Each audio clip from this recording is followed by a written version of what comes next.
సిద్ధమవటంలో దివంగత నాయకుడు అధికారి వెంకటయ్య కుటుంబాన్ని మంత్రి కందుల దుర్గేష్ పరామర్శించారు. 4 దశాబ్దాలుగా సిద్ధవట ప్రజలకు అయితే అండగా నిలిచినటువంటి అధికారి వెంకటయ్య ఎల్లప్పుడూ ప్రజలకు అందుబాటులో ఉంటూ సమస్యల పరిష్కారానికి అంకిత భావంతో పనిచేసిన వ్యక్తి అని కందుల దుర్గేష్ అన్నారు.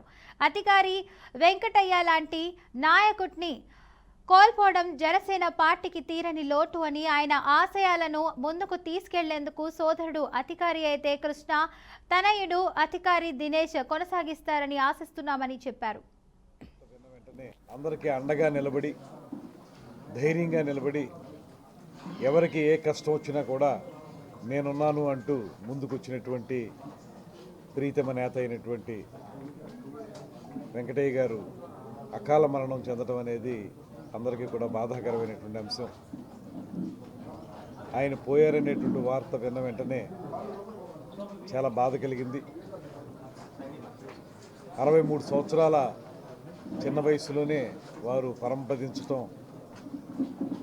ఆయన్ని ఇష్టపడేటువంటి మా అందరికీ, అదేవిధంగా ఆయన నాయకత్వంలో నిలిచేటువంటి ప్రజలందరికీ, ముఖ్యంగా ఆయన కుటుంబ సభ్యులైనటువంటి వెంకట సుబ్బయ్య గారు, అధికారి కృష్ణ గారు, వారి అబ్బాయి అయినటువంటి దినేష్, వారికే కాకుండా ఎక్స్టెండెడ్ ఫ్యామిలీ అంటాం మనం. ఇంతమంది ఈరోజు కార్యక్రమం కాకపోయినా కూడా ఇంతమంది వచ్చారు. వెంకటయ్య గారి యొక్క ఆశయాల్ని కానీ ఆయన చూపించిన మార్గంలో ప్రయాణించడం కానీ చేయడానికి ఆయనకి మంచి కార్యదక్షత కలిగినటువంటి తమ్ముడు అధికారి కృష్ణ గారు ఉన్నారు. ఆరోగ్యాన్ని కూడా పెద్దగా ఆయన ఏమీ లెక్క చేయలేదేమో అనిపిస్తుంటుంది నాకు. ఒకవేళ కొంచెం జాగ్రత్తలు తీసుకున్నట్టు ఇంకొక 2-3 దశాబ్దాలు జీవించుండేటువంటి అవకాశం ఉన్నటువంటి వ్యక్తి లేకపోవడం అనేది దురదృష్టకరం. అందరికీ అండగా